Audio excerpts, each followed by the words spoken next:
Estamos começando mais um programa Evidências, na busca constante por fatos que comprovem a veracidade histórica da Bíblia Sagrada. Você certamente já ouviu falar na palavra etnia, não é mesmo?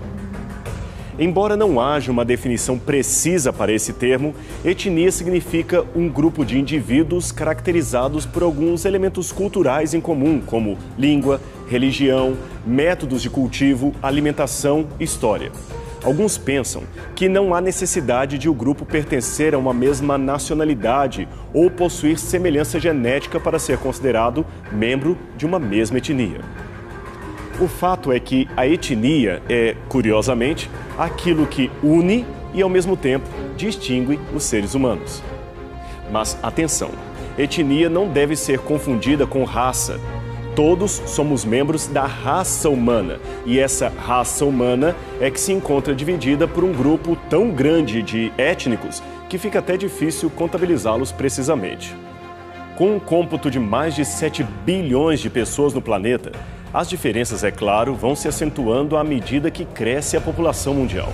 Só para você ter uma noção, no início do século XX havia apenas 57 nações reconhecidas no mundo. Mas hoje, a Organização das Nações Unidas fala de 191 países, a maioria deles, é claro, fundada apenas após a Primeira Guerra Mundial. No programa de hoje, vamos falar de um grupo étnico que tem ligação direta com o livro base de nossas apresentações, que é a Bíblia Sagrada. E este povo não poderia ser outro senão os judeus. Eles não são numericamente grandes. No mundo existem cerca de 14 milhões de judeus, o que dá 0,2% da população mundial. E destes, apenas 6 milhões residem no Estado de Israel. Os demais espalham-se em diversas partes do mundo, especialmente nos Estados Unidos, Rússia, França e Alemanha. Mas é interessante notar que, apesar de serem tão poucos em termos demográficos, os judeus sempre exerceram uma influência sem precedentes em toda a história mundial. Você pode até não saber direito quem são eles, ou mesmo não ter conhecido nenhum judeu, mas saiba que muitos dos benefícios de sua vida hoje se devem a cidadãos judeus no mundo. Veja alguns deles. Albert Einstein, o mais famoso cientista do século XX, que propôs a intrigante teoria da relatividade e a famosa equação E é igual a mc². Einstein lançou os fundamentos da física moderna e impactou o mundo em praticamente todas as ideias que surgiram no século XX, desde a teoria quântica até a energia nuclear e a bomba atômica. Karl Marx, um judeu alemão que era filósofo, economista e que revolucionou o mundo escrevendo com a ajuda de Engels o Manifesto Comunista e o Capital, duas obras que influenciaram tremendamente o socialismo e as ciências sociais.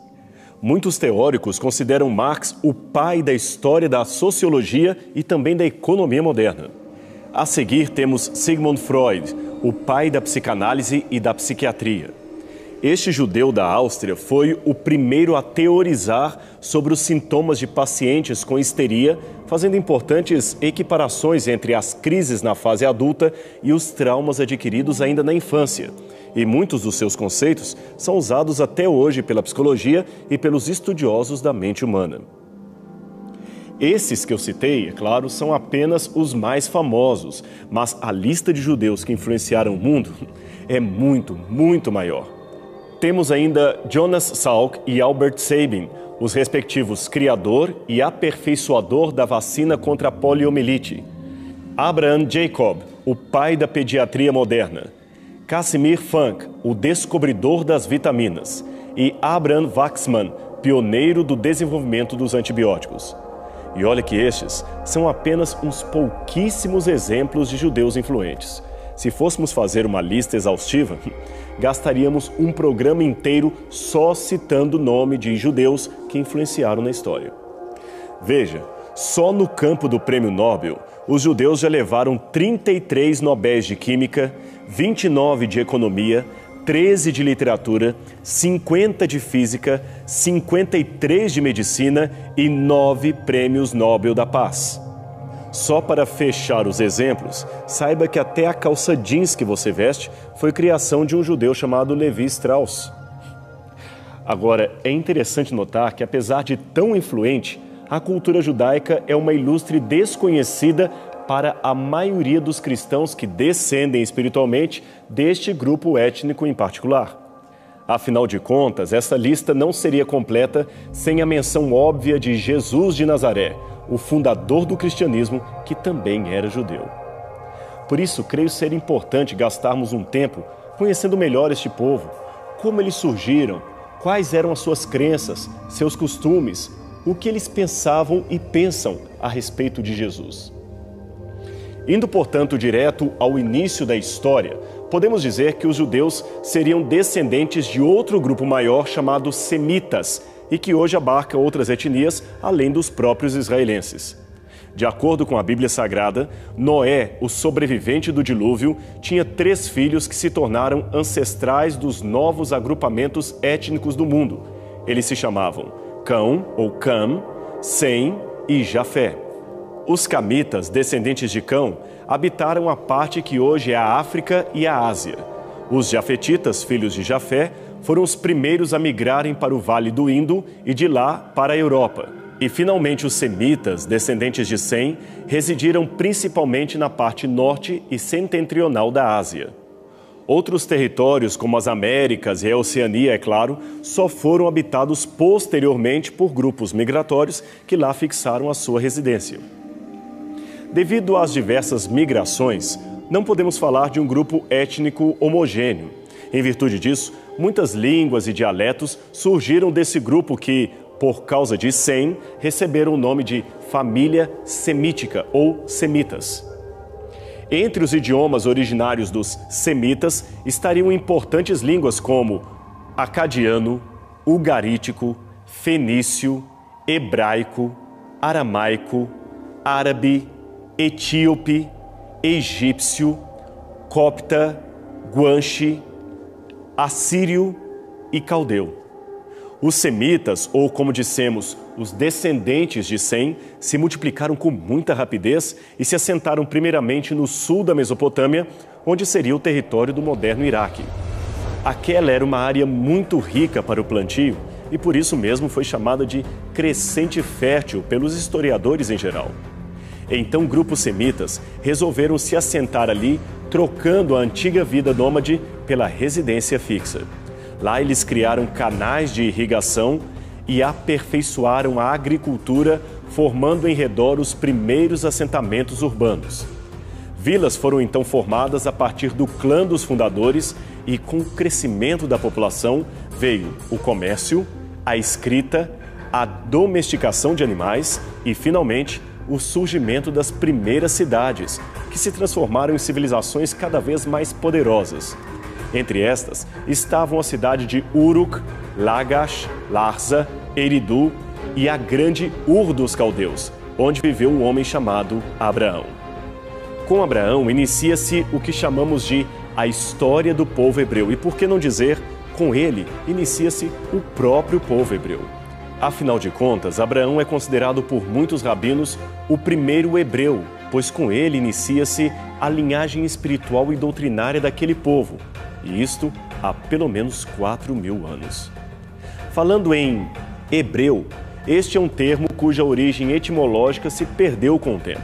Ele aparece na Bíblia em Gênesis capítulo 14, verso 13, referindo-se a Abraão, e todas as antigas fontes bíblicas e não bíblicas traduzem hebreu como um designativo aparentemente exclusivo daqueles descendentes de Abraão. Alguns pensam que hebreu vem do nome Éber, mencionado em Gênesis capítulo 10, verso 21, como sendo um ancestral distante do próprio Abraão. Outros pensam que hebreu viria da palavra hebraica abar, que quer dizer passar pelo meio.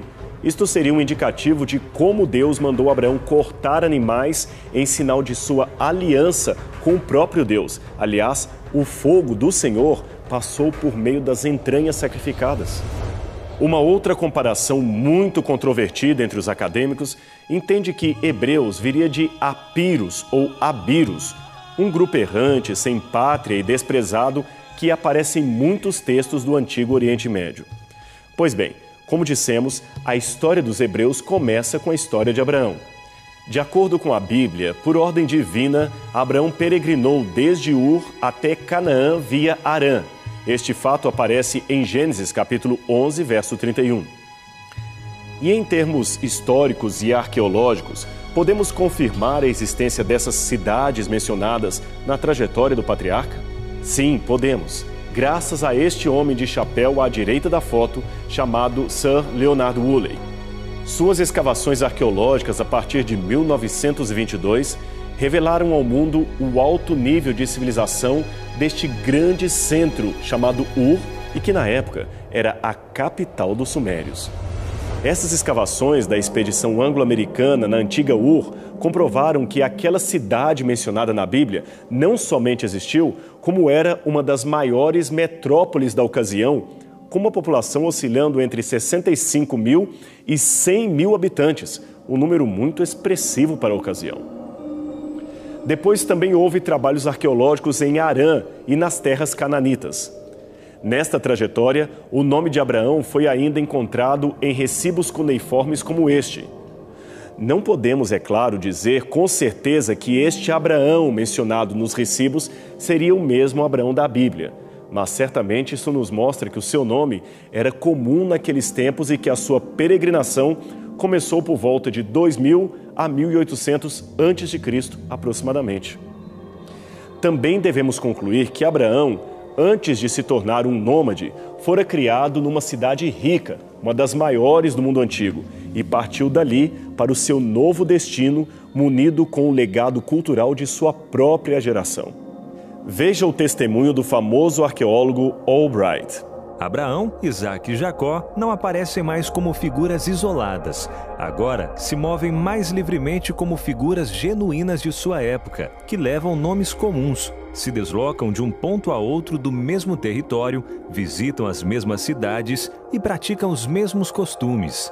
Podemos afirmar que as narrativas patriarcais possuem um fundamental núcleo histórico. Assim, com a história de Abraão e os demais patriarcas, especialmente Isaque e Jacó, podemos dizer que Israel surgiu de um grupo de nômades do deserto, mas que se desenvolveu como povo na terra de Canaã. E por falar em Israel, de onde vem este nome? Vem do patriarca Jacó, um dos netos de Abraão.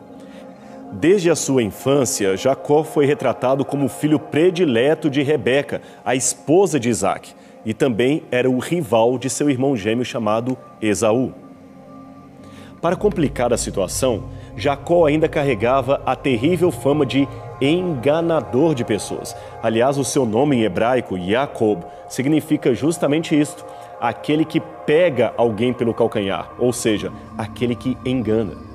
Essa fama se tornou mais e mais acentuada depois que ele enganou seu irmão para obter clandestinamente o direito de primogênito. O interessante, porém, é que a Bíblia, sem esconder o seu traço de caráter, o mostra como alguém que lutava com seus próprios defeitos e que almejava tornar-se um cidadão melhor, alguém de melhor caráter. Mas isto não foi assim tão simples, tão fácil. Jacó acabou caindo numa cilada emocional montada por sua própria mãe e pelas escolhas desastrosas que ele mesmo havia feito. Depois de enganar dramaticamente seu irmão e o próprio pai Jacó, ele teve de fugir para nunca mais voltar. Perdeu de uma só vez o lar, os amigos, o carinho do pai e da mãe, mas Deus tinha um plano especial para sua vida, para sua desastrada vida. Numa terrível noite de angústia, Jacó orou mais uma vez pedindo perdão de Deus e a bênção, até ser encontrado pelo próprio anjo do Senhor. Diz a Bíblia que ele lutou com esse anjo até ao amanhecer do dia. Aquela, é claro, era uma batalha real, porém ao mesmo tempo representava a própria briga interna de Jacó para sentir-se perdoado por Deus, perdoado por seu pai e perdoado por seu irmão Esaú. Imagine só o fantasma da culpa rondando constantemente a sua mente e os seus sentimentos. Apesar de ficar com uma sequela permanente daquela batalha, pois Jacó passou a ser manco de uma perna, ele finalmente conseguiu o perdão e a paz de espírito que tanto almejava. Noutras palavras, ele lutou espiritualmente com o próprio Deus e prevaleceu. Então o anjo do Senhor muda o seu nome de Jacó para Israel. E é isto mesmo, Israel é a junção de 3 palavras hebraicas. Ish, que quer dizer homem, Ha, batalha, e El, Deus. Ish-ha-el, o mesmo nome que futuramente seria usado para referir-se aos seus descendentes quando se tornassem um único país. Então, recapitulando, você tem Abraão, apelidado de Hebreu, e depois Jacó, que passa a se chamar Israel. Hebreus foi o apelido dado aos descendentes de Abraão, Isaque e de Jacó, e descreve mais o período em que eram nômades pelo deserto. Já Israel refere-se ao período em que estavam assentados em Canaã, conquistando o território que lhes era de direito. Em termos arqueológicos, a mais antiga referência fora da Bíblia que temos ao povo de Israel, assim denominado, é esta. A estela comemorativa do faraó Merneptah, descoberta em 1906 e que hoje pode ser vista no Museu do Cairo, no Egito. Ela traz as vitórias de Merneptah ou Meremptah, filho de Ramsés II, que foi faraó do Egito no século XIII a.C. O texto, é claro, traz um tom bastante propagandístico e cita vários inimigos do Egito. Entre eles, aparece esse nome que a maior parte dos egiptólogos decifra como sendo povo de Israel. Segundo a Bíblia, Jacó teve 12 filhos, que foram Ruben, Judá, Benjamim, José, Efraim, Levi, Issacar, Zebulun, Dan, Naftali, Gade e Asser. Esses filhos deram origem às famosas 12 tribos de Israel, diversas vezes mencionadas na Bíblia Sagrada. 2 tribos em especial receberam os nomes dos 2 filhos de José, que fora trazido por seus irmãos e vendido como escravo para os ismaelitas. José, você sabe, acabou se tornando ministro do governo do Egito e somente anos mais tarde reencontrou seu pai e seus irmãos. Em virtude do prestígio político e administrativo de José, a família de Jacó recebeu do próprio faraó um convite especial para morarem nas terras do Egito. Eles aceitaram e por mais de 2 séculos ali tiveram filhos, filhas e demais descendentes. Até que se levantou no Egito um novo faraó que não conhecia a fama de José, e ele escravizou os descendentes de Jacó. Foi neste período que o povo hebreu se tornou terrivelmente oprimido. Então Deus levantou um outro libertador. E todos conhecem o seu nome, Moisés. Ele iniciou o êxodo dos hebreus do Egito para a terra de Canaã, a terra prometida a Abraão, Isaque e Jacó. Ali eles se fixaram e, depois de muitas conquistas, dividiram o território entre si. Esta é a configuração geográfica do território de Israel, dividido pelas 12 tribos que agora compunham o país.